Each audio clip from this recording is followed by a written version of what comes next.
नमस्कार दोस्तों, होलुसिनेरा time channel में आप सभी का स्वागत है।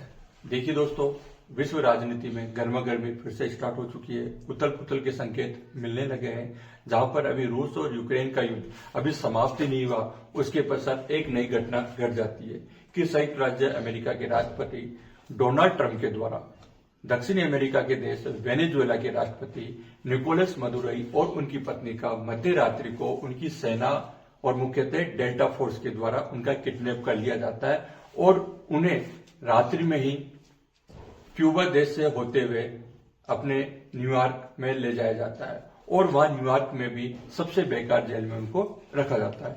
बिल्कुल सही सुना आपने।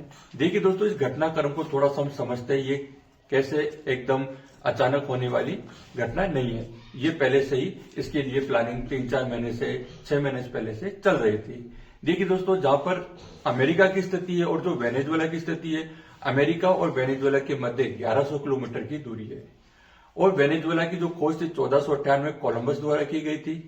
कोलंबस के द्वारा करने के बाद इसके ऊपर स्पेनिश उपनिवेशिक या स्पेन देश का अधिकार था। ये स्पेन से स्वतंत्र हुआ है वेनेजुएला और वेनेजुएला के संसाधनों में मुख्यतः यहाँ पर तेल भंडार, मुख्यतः कच्चे भारी तेल भंडार जिसे हम हैवी क्रूड ऑयल के नाम से जानते हैं, उनके भंडार यहाँ पे दुनिया में सभी से ज्यादा है। यानी कि संयुक्त राज्य अमेरिका से सऊदी अरब से भी ज्यादा, यानी हम ये कह सकते हैं 303 अरब बैरल तेल भंडार यहाँ पर स्थित है। यानी कि अमेरिका का जो एक कारण है यहाँ पर तेल के भंडारों पर नियंत्रण करना या अधिकार करना भी माना जाता है।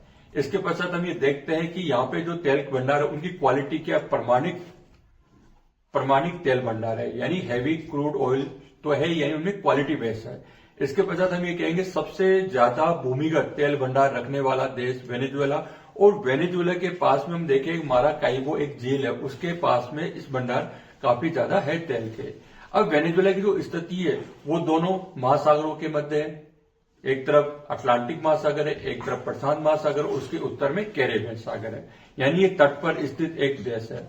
अब यहाँ पर अमेरिका द्वारा जो ये घटनाक्रम जारी रहा उसके पीछे कारण ये भी कहते हैं या ये भी कह सकते हैं कि 99 या 2000 तक अमेरिका और वेनेजुएला के मध्य संबंध अच्छे थे।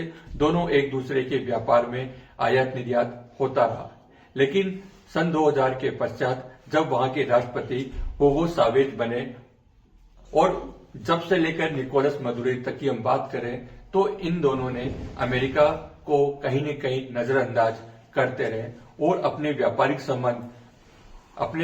संबंध रूस और चाइना के साथ करते थे और उनका जो निर्यात करते थे, उनका जो पैसा आता था वो उन्हीं की मुद्रा में लेते थे, ना कि डॉलर में। ये बात अमेरिका को कहीं खटकने लगी कि यदि ये ऐसा हुआ तो आने वाले समय में हो सकता है कि अमेरिका की जो डॉलर की जो वैल्यू है वो कहीं न कहीं गिर सकती है और अमेरिका के उद्योग धंधों पे इसका नकारात्मक प्रभाव पड़ सकता है। एक ये कारण भी मान के हम चलते हैं जो ये कार्यक्रम या ऐसा जघन्य अपराध जिसको हम कहते हैं डोनाल्ड ट्रंप द्वारा किया गया। और दूसरा मुख्य कारण यहाँ के तेल भंडारों पर अधिकार करना।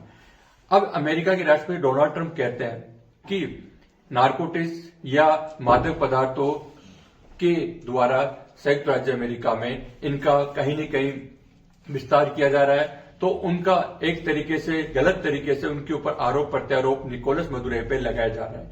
लेकिन जो मुख्य कारण रहा है वो है कि वेनेजुएला के तेल भंडारों पर नियंत्रण करना और उसको अपने अधिकार में लेना। अब इसके पश्चात एक नई आगे जो बात हुई वो ये है कि अमेरिका ने चेतावनी दी है कि वेनेजुएला के पास में स्थित कोलंबिया देश को, जिसको वो एक बीमार रोगी के नाम से बता रहा है कि एक बीमार रोगी है, और क्यूबा देश को भी उन्होंने चेतावनी दी यदि वो उनके साथ व्यापारिक संबंध नहीं रखेंगे या उनके साथ नहीं चलेंगे तो उनका भी हाल निकोलस मदुरोई जैसा हो सकता है। और उसके तुरंत बाद हम ये भी देखते हैं कि वहां पे वेनेजुएला में कार्यरत राष्ट्रपति का भी चुनाव या कार्यरत राष्ट्रपति भी बनाए गए हैं जिनका नाम है डेलिसी रोड्रिगेज। लेकिन ये राष्ट्रपति जहां पर निकोलस मदुरोई को हीरो बता रही है, वहीं पर कहीं न कहीं अमेरिका के राष्ट्रपति डोनाल्ड ट्रंप के फेवर में अपने कामों को या उनके साथ व्यापार संबंध स्थापित करने की बात भी कह रही है। यानी कि पूरी घटनाक्रम में डोनाल्ड ट्रंप ने एक अराजकता या एक अधिनायकवाद की तरह दूसरे देशों को हथियाने की परंपरा स्टार्ट करता जा रहा है, जो सभी देशों के लिए कहीं न कहीं एक वार्निंग हो सकती है कि उन्हें संभलना होगा और ऐसा नहीं किसी दूसरे राष्ट्रपति के द्वारा ऐसा फिर से किया जाए। तो हम ये कहना चाहेंगे कि दुनिया में जो भी नियम बनाए जाते हैं उनका विश्व स्तर पर सभी देशों को एक तरीके से पालन भी करना चाहिए।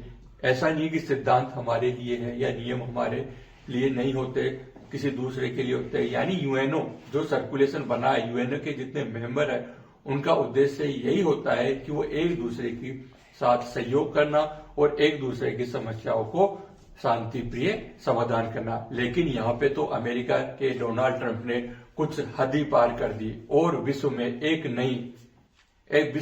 नई खतरनाक मिसाल कायम की है कि जो संप्रभुता वाले देश है उनको भी कब्जाई अधिकार किया जा सकता है और जिसकी लाठी उसकी भैंस वाली कहावत का उन्होंने बिल्कुल सही चरित्रार्थ करके बताया, जो एक पूरे विश्व के लिए एक नकारात्मक या आलोचनात्मक बात कही जा सकती है। ठीक है दोस्तों, नेक्स्ट वीडियो में फिर मिलते हैं। धन्यवाद।